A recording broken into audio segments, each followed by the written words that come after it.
Hey everyone, Anthony Fantano here, internet's busiest music nerd. Hope you're doing well. Right now, what it's about time for is a Kanye update. We pretty much sidestepped addressing his most recent series of Twitter meltdowns. Not because there weren't any tweets of note that came out of it, but for the most part, it just kind of seemed like a worsened state of everything that we already discussed on this channel vis-a-vis the Twitter meltdown previous to that. Basically, more out of touch ramblings, more slurs, more swastikas, just more off the rails commentary. Also, a really disgusting tweet about Jay-Z and Beyonce's children. Really just too many tweets to cover in the whole shitstorm of posts. And I guess another reason I didn't really feel any pressure to talk about it is that a lot of my content up until this point really kind of like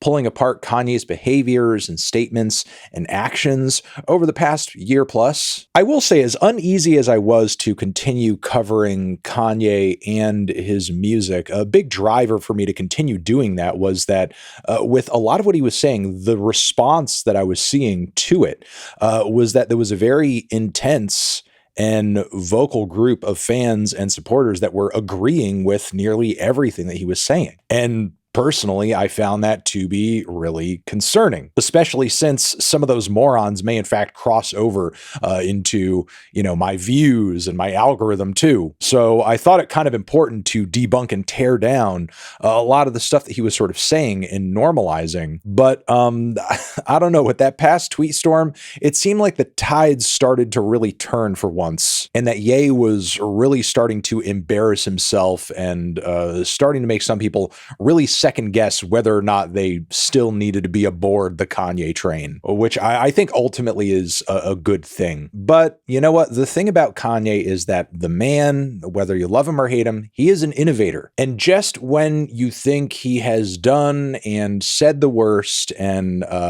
basically reached the highest peak he possibly can when it comes to destroying his likability, his image, his career, he comes up with a new way to somehow make it worse. Enter this new on-camera interview he has done with DJ Akademiks while dressed fully in a, can we show this on screen? Can we show this without this getting demonetized? He's in a Klansman robe, hood and all, and it's all black. And you can hear him heavily breathing and sweating and just like his voice being muffled by the hood throughout the entirety of this damn interview. One no rap album's better than Vulture's one last year. Let's go song for song for song, and it only got half of me on it. You did that in cancellation, like it goes on for about an hour. I want to pull apart some of the main points he tries to make in this conversation with Ak. Now, one thing I want to get out of the way before I address anything Kanye says in this interview is this. Remember and let it be known that Kanye willingly and voluntarily decided to have this interview and conversation with a man who is recorded having a sexual conversation, a grooming type conversation with a minor. Again, remember that before you hear Kanye say anything, which you know he's going to, about like children and concern for children and other people being creepy around children. And oh, save the children and think of the children and think of the Illuminati, sex trafficking, this, that, and that. You are literally helping to platform a man who had sexual conversations for the whole world to see with a child. The child even called him out on social media. So already before we step into this conversation, we can like pretty much write off any sincerity behind those claims and arguments that Kanye is going to make here. The whole plan is that y'all gonna pull my kids into y'all, whatever the word is, Illuminati system, and I don't have no say-so of my kids. And anybody close, whether it's the Jews, whether it's Cardi, anybody within my reach, I'm doing everything legally in my power, everything with my fucking mastermind. You get what I'm saying? What he's doing here on this camera, in this interview, in this outfit, is for clout. It's for clout. But to sort of go over, I don't know, the major hits of this dialogue here that Kanye has with Akademiks, Kanye makes it clear that he feels like his life is in danger and that he's under a lot of pressure right now because of what he's saying, what he's tweeting, what his beliefs are. It gets quite conspiratorial, and there's even a point at which he theorizes that the kid from Lincoln Park, or, Chester Bennington, died because he was speaking on similar things, or was also sort of like, handling himself in a way that was like a threat to the music industry or the powers that be. I just know that the kid from Lincoln Park got killed for expressing some of these same truths. So not only is he insinuating that Chester died because of that, but also that he's under like the same threat that Chester was because of how he's handling himself right now, which, I don't know, if you're a Linkin Park fan, that's probably not hitting in a very good way. He likens himself to P. Diddy, not only in ways that are personal, but, kind of like lining up their situations respectively, essentially claiming that the only reason that Diddy is under fire right now and in so much trouble is because, the industry and the powers that be are looking to get rid of him. The Cassie video is like 10 years old. Why is that even coming up now? I know people who've all been in altercations with their girlfriends, so on and so forth. I related to Puff, and then they pulled out a video with him and Cassie from 10 years ago. And then it made everybody be like, oh, well, Puff's a woman beater, so he's the devil. He needs to be in jail, right? Meanwhile, I don't know somebody who hasn't gotten into an altercation with a girl. That video was literally Diddy going at her with no mercy whatsoever. So for Kanye, and even though I would like to think this doesn't need to be said, I'm going to say it anyway, to sort of come onto this interview and act like this is just something everybody does and everybody experiences is pretty freaking twisted. Though at least he sort of acknowledges the fact that Playboy Carti has similar allegations against him, which is something that, I don't know, I feel like more people generally should care about. But look, without parsing too much of what Kanye is trying to say during this first leg of the interview, let me paint it this way. The way he comes across with all of his answers and all of his statements is that he truly seems like at this point in his life, and even Akademiks notices like, hey, don't you have like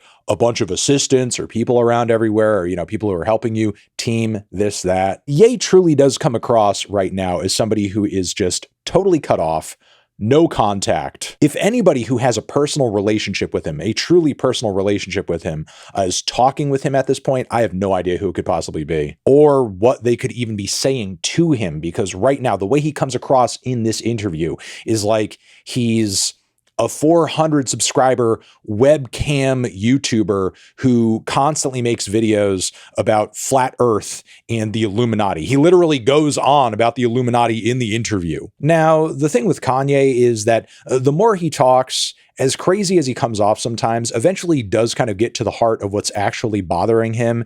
And he kind of does this when he brings up the fact that he doesn't own any or even half of like the intellectual property that is created off of the backs of his kids, like Northwest. When my daughter was put on song, that's when I realized that I didn't own their name and likeness. So watch this.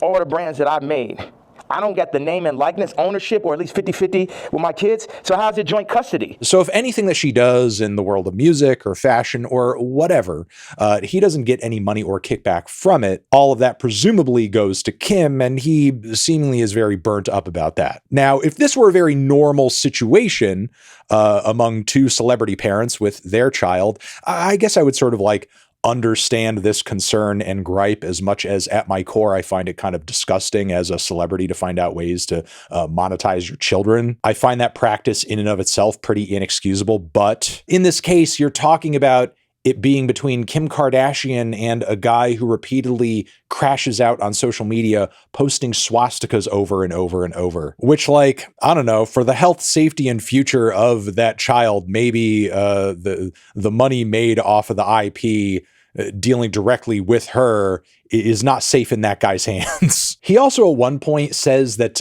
Kendrick Lamar is afraid of him posting a tweet or tweets about him due to how crazy that Jay-Z tweet was, I guess. I want Kendrick to always remember that Jay-Z tweet before he ever crossed the line. Okay. I don't know what it is Ye thinks he could tweet about Kendrick that would like be so scary to him. Kanye right now, publicly speaking, is at such a low point in people's eyes. If Kendrick were to sort of like drop a diss track against him, I doubt he would have to try very hard in order to turn the court of public opinion against him. As Kanye continues on, he tries to sort of like contextualize or justify the use of bigoted language that he's been engaging with, be it in his music or on social media. He even has a recent WW3 track that is out now on streaming, which is so ridiculous and offensive. I don't really know how it's staying up on streaming platforms right now. The song sucks. I don't really want to get into it. It's not worth my or your time. I'm fast forwarding a bit here, but there's even a point at which he's like explaining this sort of like hype cycle of rap artists that the music industry is sort of like controlling behind the scenes to have like smaller artists and hand them over to Live Nation and so on and so forth. And he's doing it all in this sort of like white business guy voice. And then we're going to get a bunch of small artists, and then, you'll be able to make your money off of that. And then, if we take, Cardi's doing good, we'll make them take the blue pill. We'll have them rap about scams. And while, again, I feel like, and this is what makes Kanye compelling to some people, there is like a bit of truth there in terms of like observing business incentives of the record labels. Sure. Like it's easier to exploit a bunch of younger, smaller artists who have very brief hype cycles. But again, simultaneously, he's painting this as if it's like some huge secret and grand conspiracy, and that the reason he is becoming irrelevant and he's enemy number one in the music industry is because, Kanye's too old. Can't have these rappers hanging around for too long or else they'll start thinking things and acting out and so on and so forth. Meanwhile, some of the biggest artists in the industry, like Kendrick, Drake, J. Cole, are all sitting on like 10 plus years of music industry experience, and their popularity isn't dying out anytime soon. And on top of it, artists who are even older than them, like Nas, for example, has been having an incredible run with his new records, and he's like roundly respected in the music industry, even won a Grammy off of like one of the King's Disease records. Also, Andre 3000, like people would love a new rap album from Andre. I mean, it's cool that he did that jazz thing, but like nobody's telling that guy he can't come out with a new record because he's like too old or too wise or too whatever. There's literally a point in this conversation where he claims that he essentially ended Frank Ocean's career, and him having come out with music that is similar but superior to what Frank Ocean did on records like Blonde is the reason Frank hasn't come out with any new music. Like when I made Moon, it basically ended Frank Ocean's career. He ain't have a song since then.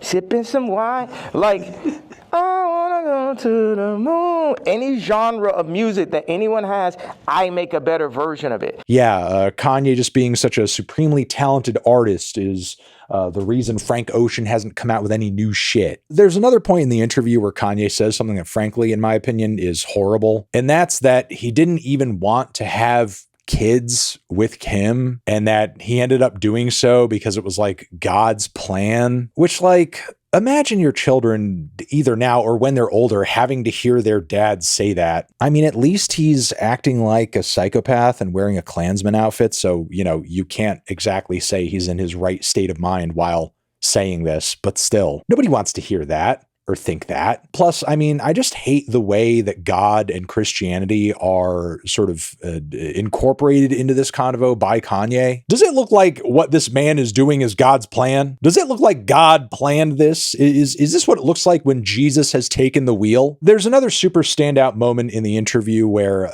Ak, to his credit, does actually push back on Kanye a little bit and question him on his motivations when it came to him tweeting about his past friend personally and in the fashion world, Virgil. And despite the public understanding that like they had a falling out and drifted apart, and toward the end of Virgil's life they weren't as close as they were at one point, people are still wondering like, why would you go out of your way to say that? Like, what exactly is the motivation there? What is the reason? Why say fuck Virgil after he passed?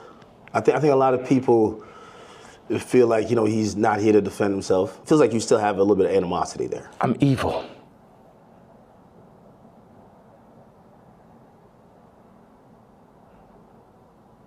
Now, how much of this is seriously the case and how much of it in his own mind is an act in order to sort of like play into his need and desire to go against the grain, go against what he perceives as like control of him and his actions and his speech, what he perceives as, being like a pressure he needs to be a contrarian to at all times. Regardless of what the motivation is there, it doesn't matter because the actions and behavior are the same, meaning the actions and behavior of a terrible person. He also gives DJ Akademiks toward the end of the video a White Lives Matter t-shirt. He also claims that a lot of his motivations behind embracing the swastika stuff and the Nazi stuff is that he is at odds with Jewish individuals in the music and the entertainment industry, and he sees them as exploiting him, exploiting Black artists, making money off of their pain.